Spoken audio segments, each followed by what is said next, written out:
Banza London TV avec des Bruno original.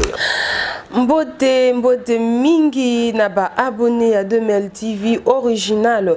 Mbote pe na ba oyo bazwili baku ya kolanda émission na biso bisika nyonso besoin miezala na pokwa ezala na tongo ezala na moi topesi bino mbote topesi bino bonjour topesi bino bonsoir voilà tika ete kimia ebila mabota na bino nyonso voilà ça toujours ya bino Evelyne Lukunda votre présentatrice de l'émission Parlons-en de votre chaîne 2ML TV original na pesibino mbote na pesipe mbote na oyo azwa misima ya caméra au nom de Denis Merveille. Je te salue.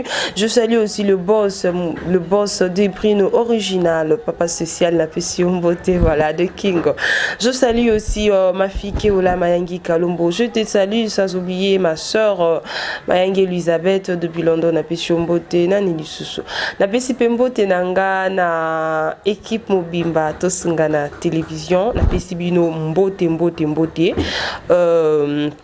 Voilà, je salue le docteur Moshi, l'homme du bien-être universel, c'est de vivre pour les autres, un docteur modèle, un docteur exemplaire, Moshi, qui fait vraiment la fierté de sa famille. Je vous salue. Voilà, toujours dans le cadre, il y a un beau cannabis, pour analyser certaines choses qui se passent dans plus précisément dans Mboka Labiso RD Congo. Voilà. Aujourd'hui nous sommes le 15 février 2022. Donc hier on a suivi le porte-parole du gouvernement Patrick, son excellence Patrick Mouyaya. Denga Ebakinako Pesaba avec qui a annoncé lever à couvre-feu ainsi que na étendu à territoire Mobimba. Voilà, il y a aussi le levé du couvre-feu sur toute l'étendue du territoire sauf ici ka Bamboka o ezali na état d'urgence nde baebaki na kotika bango et puis balongoli pe ba test Covid baza ko sala avant voyager na ba province et territoire et tout il faudrait passer test balongoli yango et puis tozo le belape sous insécurité na ville ya Kinshasa et commis tellement makasi lisusu ya kosakana te tozo le belape o etali nini opération zéro trou bamana ko ya banzela o bana ko sala tokolobela yango et puis tokolobela pe lisusu tokozonga lisusu mwa muke na sima na drame o ebaki na kosalema na Matadi Kipala tokozonga mwa sima muke pona ko meka kolobela mwa makambo mike pe ndenge bayebaki na kokunda bango tokoyeba pe kolobela yango tokozanga pe te kolobela makambo oyo ezali koleka na wenze oyo toza ko rencontrer. Donc voilà, c'est un peu ça dont nous allons analyser aujourd'hui. Na pesibino lisusu mbote pe na sengi na bino boyeba na ko s'abonner massivement et vous ne serez pas dessus. Boyeba ete 2ML TV original azali kaka na site YouTube te azali pe na site web na ye www.dembanzalondontv.com. Voilà, azapé na page Facebook de Banza London TV, il y a une page Facebook ezali pe na site na Facebook na chukolo bango za peso na Facebook. Donc voilà, beaucoup tawana bo s'abonner beaucoup là dessus tout ça toujours wana à votre service toujours courir toujours pour na kosala nini pour que bino bozua esengo na ba information sur to pesa bino yango te. Alors restez connectés, abonnez-vous massivement et vous ne serez pas dessus.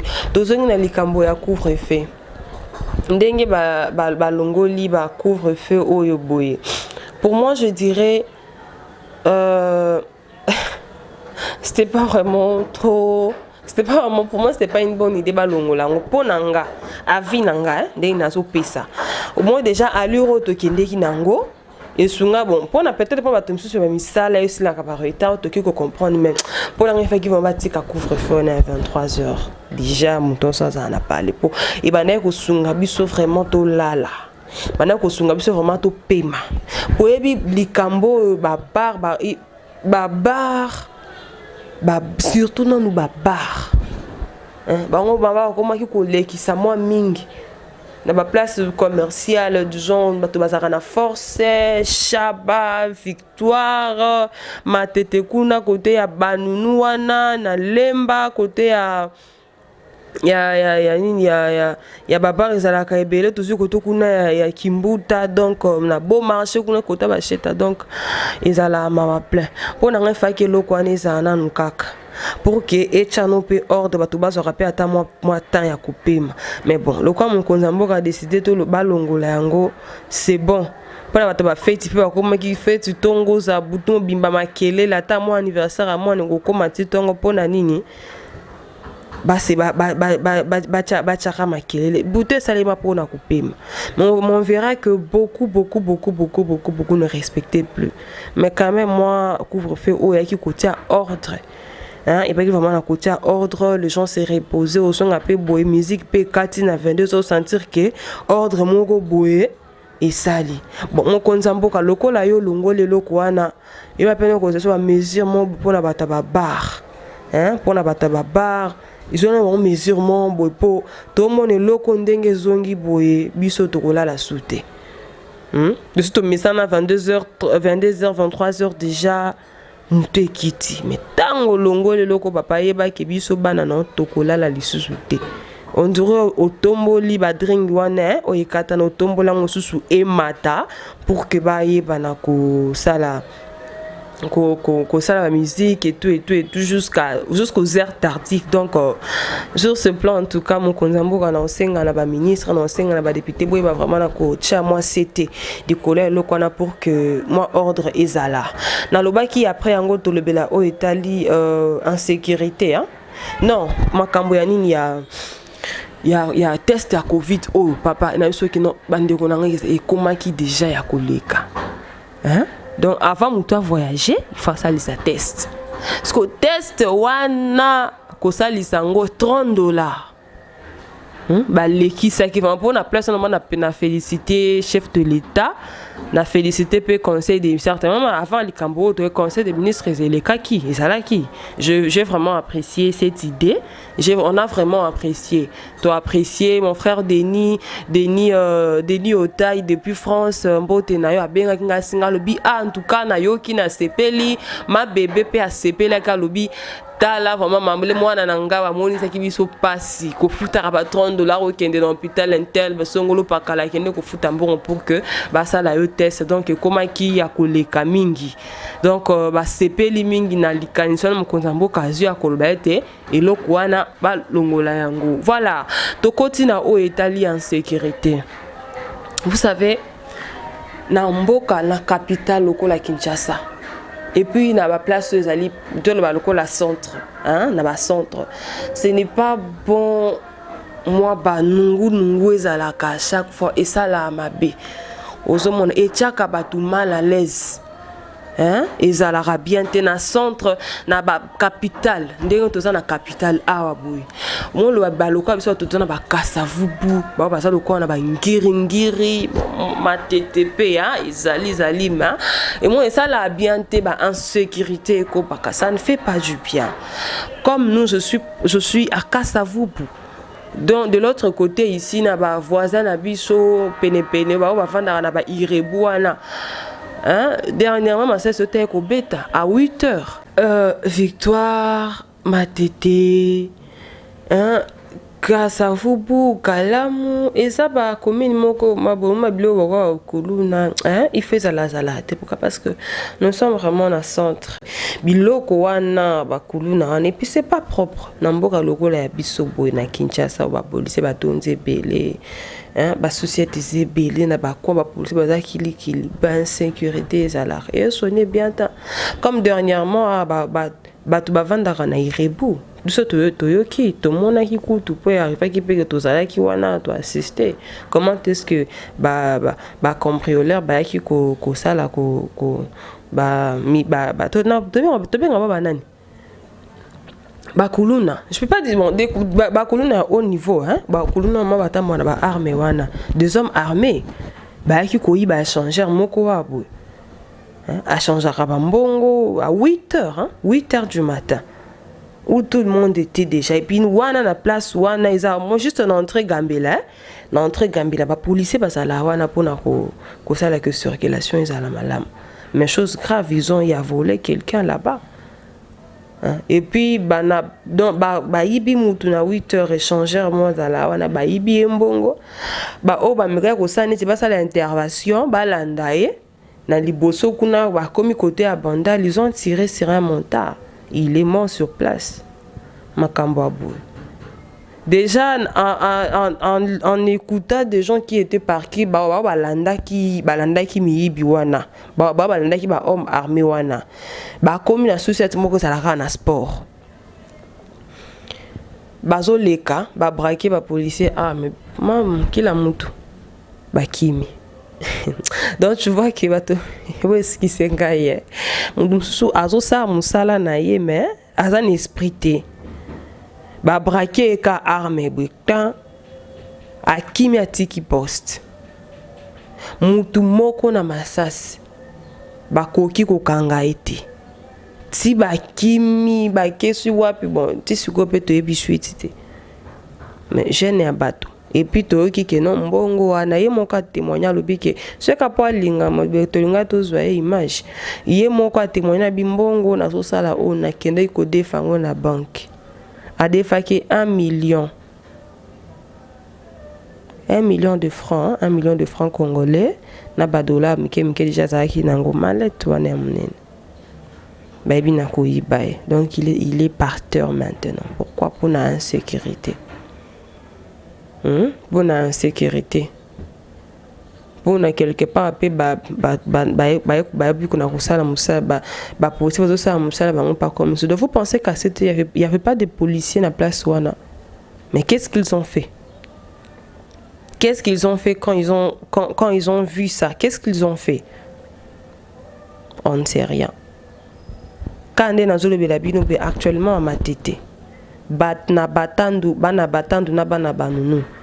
Au Pessimbo boy. Il y a bazana mes attentes moko ya kosakana te. Pourquoi? Parce qu'il y a de temps passé, là il y a moi na moko ya batandu avait tiré une grand-mère.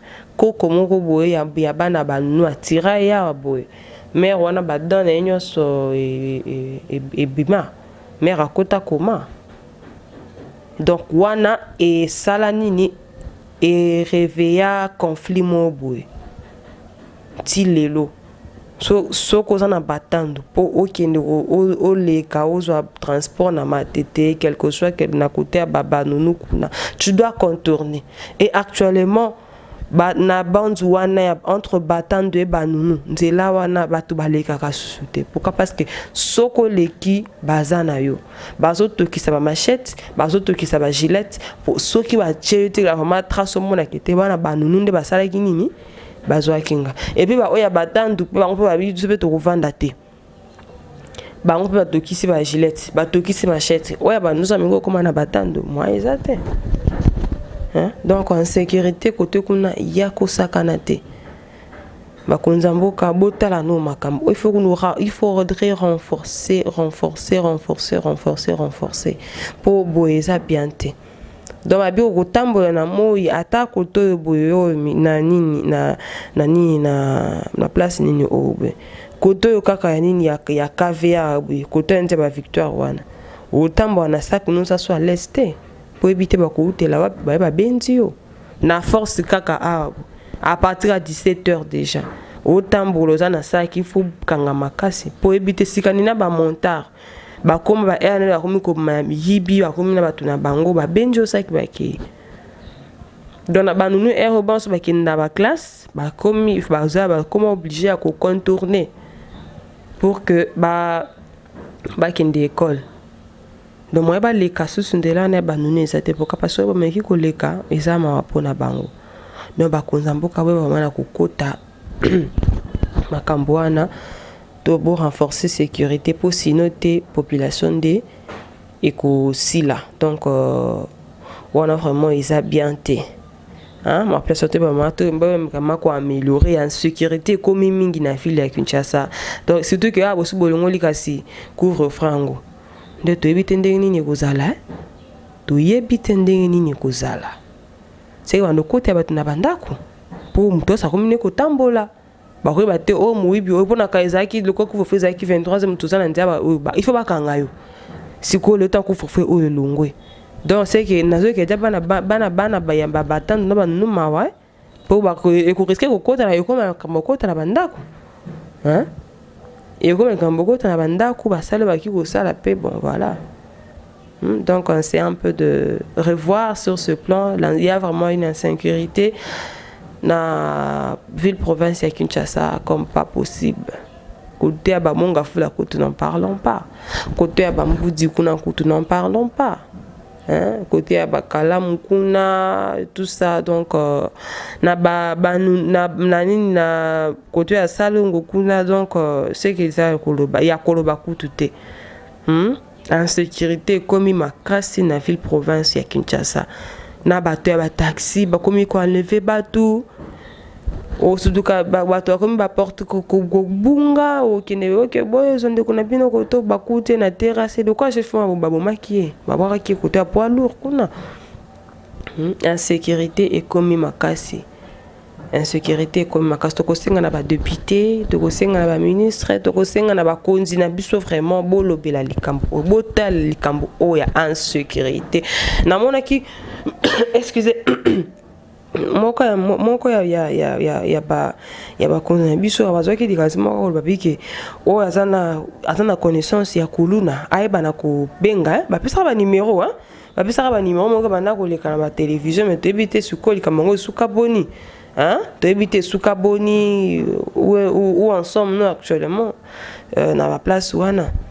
La place Ouana c'est pas bon, c'est pas propre. Ce n'est pas bon la capitale, la centre.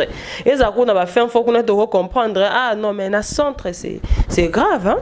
Donc voilà. D'un coup tu na banounou hein. Na banounou kuna na matete ba mbila basi ba komi hein ba che ba mbila nde tolo ba boisiko le 15 ba mbila basa baso sillonner déjà wana ba chaki avant ba mbila ba sillonner ba chaki nini sucette moko wana hein entre batando na banounou mais changement ça l'a quitté lobinda to yaki ko ba ke ba ki dise ba mbila basa wana suko na banounou bazo meka ko calmer oyo ba ko kangaye babi oyo bakokanga eske bakomimai bakomoka kande bayebi biso na bino toyebi te yango oyo papa mama ozoyo kango so na démission o soko vandaka na banono na batandu na banu mwana no asa parmi bato wana bazo sala mobulu il est temps de conseiller il est temps de parler d'ailleurs tout ça na ba chef du quartier non chef de quartier mais c'est quoi leur travail ils ne peuvent pas réunir ces enfants pour le parler pour mettre la paix.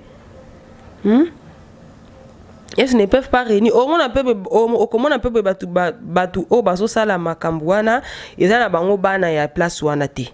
Ba bengi si ba master yaka koto boye donc ta la histoire et les cas qui koko et basa koko boye donc tu vois tout ça. Il faudrait un peu tout bon luka boye bana ko arranger. Si possible famille o balikambo e bandaka peut c'est likambo ya famille. Omoni o ya sala ka bo meka ko luka bo bongisa.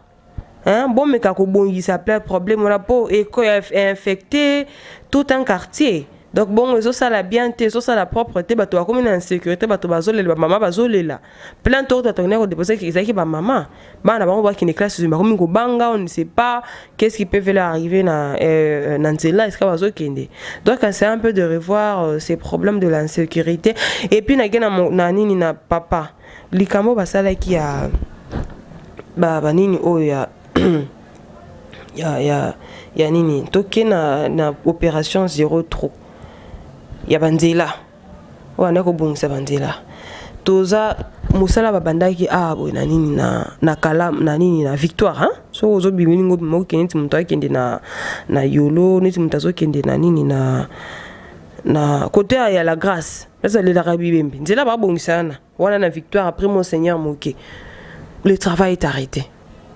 Ça fait un bout de temps qu'il ne travaille plus. Bati kutuna muntu na bango moko ana ya musala izawana. C'est toujours comme ça. Nzela wana ekomi batu baleka lisuute yo muto oti matete. Hein est-ce que nzela ne s'est fermé non? Ba comme koleka nzela mususu. De comme le roi denzela to kwana koto ya na kaka na kalamu wana na victoire et puis koto ya ligne ya bongolo. Mais c'est quoi avec vous juste? Bobandaka bosi di sakate. Bobandaka bosi di sakate. Na bongolo kutu 2 ans et qui est 3 ans. Musala na kameza mo musala nze kota nzela neza musala moko muke ya kalamu ya kota victoire ya musala moko muke. Et donc tu le ko umbela ta mais c'est déjà 4 mois babana ko depuis babana ko travail. Et puis place on les nzela moko central hein o bato so ba le kaka. Eza nzela moko eka ko umbela te normalement. Hein pour na victoire eza ba pa ya bayaka ba tara mboka et par-ci par-là. Victoire c'est sika o yeba na makasi. Ouais, zalaka na journée zalaka vraiment bato balé kaka. Ezaki nzamo ko ya kuubela te pona ko silisa, mais chose étrange tisiko et silité. Et le koloko le ko nzela le ko ya victoire zaki ko umela ta pour on a peu quelque part et ça la peu ma fierté en mboka na biso banzela wana. Est-ce que tant ozo umela ka bo misala wana opération 03 ngoto comprendre te ndenge nini hein et puis saut de mouton. So de mouton côté ya Pascal wana na du côté de bonhomme ba Pascal côté kuna. Il faut voir kaka siko ba trop essayer bandi mai salité. Hein? Bandeko, faudrait un peu to revoir misala ngoto sala ngonde. Misala ngoto sala ndenge nini. Bokende botala côté wana côté de bonhomme wana salité na se. Pour ça, les bossos côté à Nini à Pascal, n'en parlons même pas. Ce qui les bêtis mawa plein. Ce qui les bêtis mawa plein. Hein? Ce qui les bêtis mawa plein. Dites-nous. Moussalango ezo salema ndenge nini? Hein? Moussalango ezo salema ndenge nini? Bo salela ba matière nini? Oso de mouton ka siko ah boye quand je pesa ma boulou na senango. Ba goudron bo cheki ndenge. Hein, bon me camper ko revoir musala. Bon me kota biso banzela. Ngana so beta c'était sona oya victoire. C'est pas propre. Et ça m'a bé. Et puis quand la moi quand nzela wana na victoire pekaka. Koto ya monseigneur moké na église Saint-Joseph. Bon nzela ba na mintu kele kasute wana mai salité. Salité. Na le peuple bande konanga peuple bande konanga congolais s'il vous plaît est-ce que matiti wana e comme na bongo ndenge nini otamboli olie loko yeba ndenge ya ko sala ya batela nini ya batela nini na yo ya batela salité na yo ezate kolie loko yo wana osali nini otiki salité kaka wana non c'est pas propre. Ce n'est pas vraiment propre. Et ça la mabé. Si maman est comme on a pas salité parce que bino bolier au lieu loko boaki. Ata soto ba ke o ken bo peto nini mais il faut banda na biso moko penanu quelque part banda na biso moko na victoire wana nzela wana na bandi ma église catholique bo mona ka salité on était devant votre église koto ba sera transport à Unikini wana na sima wana. Deni mais faut so banzela nguti. Salité. Na bota bato ba ingénieur apesi nos travaux wana boy ba non na kosi ça c'est parce que eza route moko ele kamaka hein eza place moko commercial tant quand on parle de Kinshasa ba victoire za l'eskebisko bato babunga raté bato ba lekaka mikolo nyonso eza nzela oyo kiko umela te pourquoi bandelo ko bolinga kosi ça on a kimia te ya bongolo to bosa utunzela bongolo gambela mwana abotami na janvier 2020 ti le lor eba nzela ona te pour les camarades te et kanga depuis bacha batolo kwa moi c'est ya libala la ta voir le voilà on le raté ti le loto ebiteni neza na kati hein essayez un peu de revoir vos routes en tout cas ça ne va pas hein? Essayez un peu de revoir essayez vraiment de revoir, ça ne va pas. Koto na ya banini to lobela kuta ngote. Koto ya kabamba kuna banini kuna. Mai plein nzela mabe. Banzela moi été na ville à Kinshasa.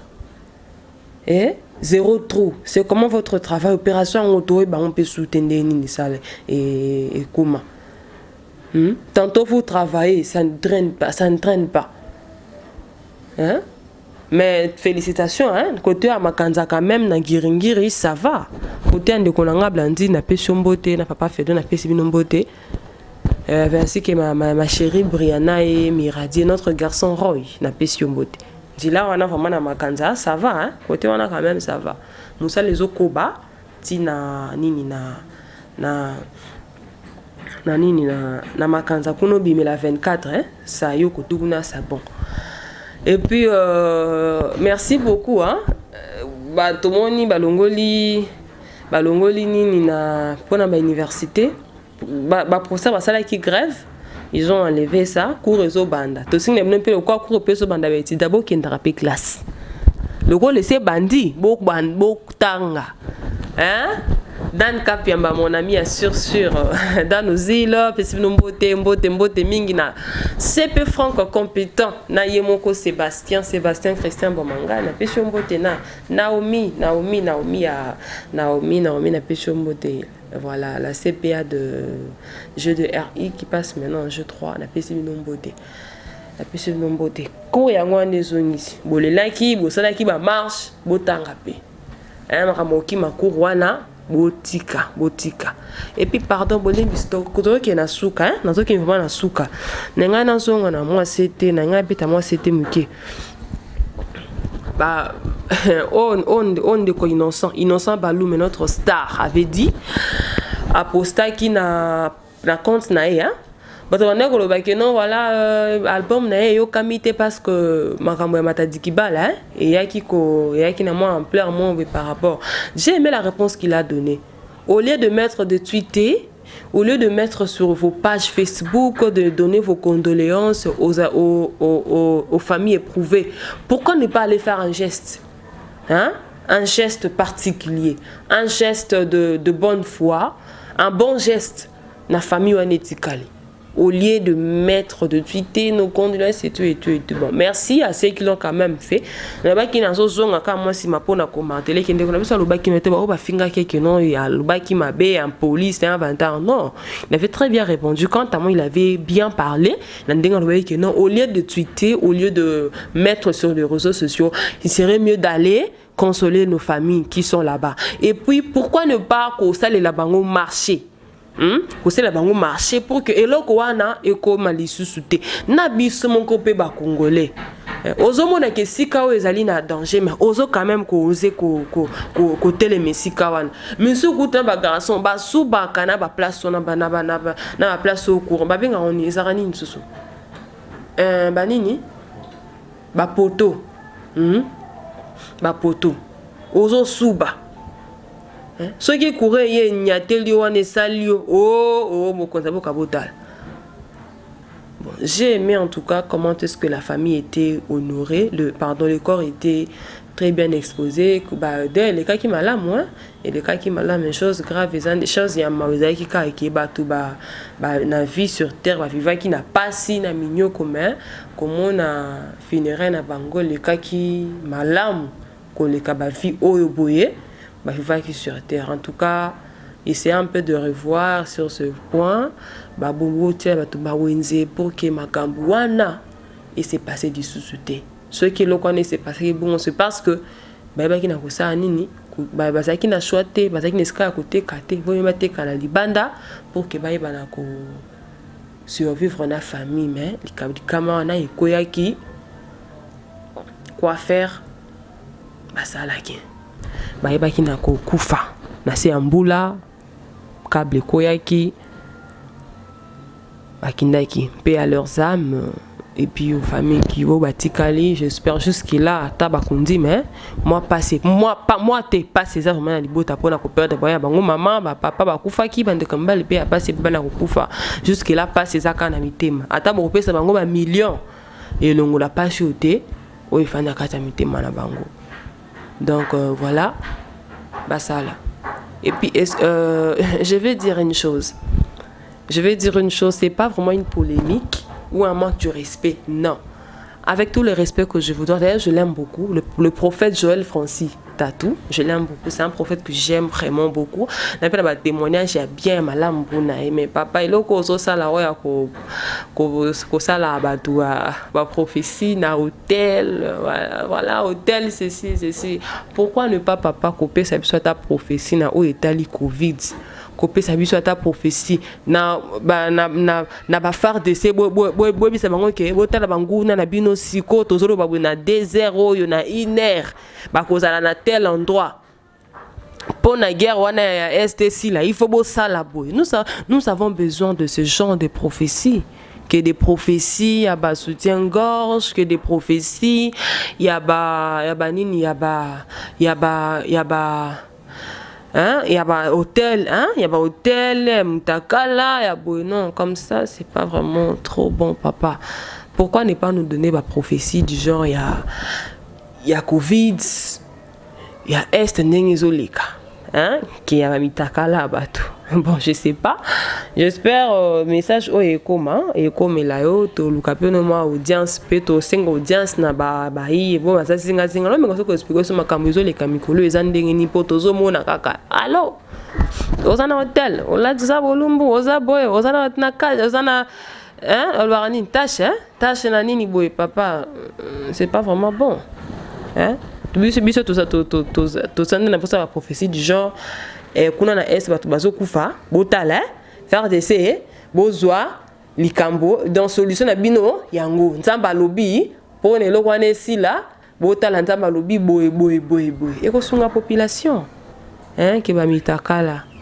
Donc voilà nandenga mabete hein nandenga mabete voilà notre site web zali www.dembanza.tv.com pour ba obaza poster la publicité ba clip ba théâtre tozawana pona bino hein ozana ma proposition ba nini ya mariage hein, ko filmer mariage, anniversaire, matanga, tozawana pona bino. Et puis bo ça naté chaque samedi, tozana ba histoire vraie na biso o to lekisaka na chaîne. Donc voilà, restez branchés, connectés et vous ne serez pas déçus. Pour plus de détails, numéro yango nezali, au vous avez la proposition ya ko sala pona chaîne, numéro yango nezali au bengi to ko yamba yo pe to ko pesa yo to ko solola pona ko bandengi nini ya ko bondisa. Voilà, c'était un plaisir d'être avec vous, Docteur Moshi, l'homme de bien-être universel.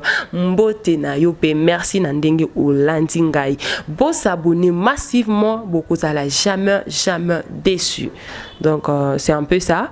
Nous sommes vraiment à la fin de notre émission. J'ai aimé nandenge bolanda kingai, na ba commentaire na bino, na bo liker, bo aimer, vous ne serez pas dessus. Na ba tout ça kana site ya tout ça kana nini na na chaîne YouTube pe na page Facebook na biso DML TV original, voilà notre page Facebook. Donc voilà, abonnez-vous massivement et vous ne serez pas dessus. Donc j'ai vraiment aimé, laissez vos suggestions là-bas, vos commentaires, pas de ma finger s'il vous plaît, pas de ma finger. Donc voilà, restons branchés, connectés et vous ne serez pas dessus. À la prochaine. Voilà, bye bye.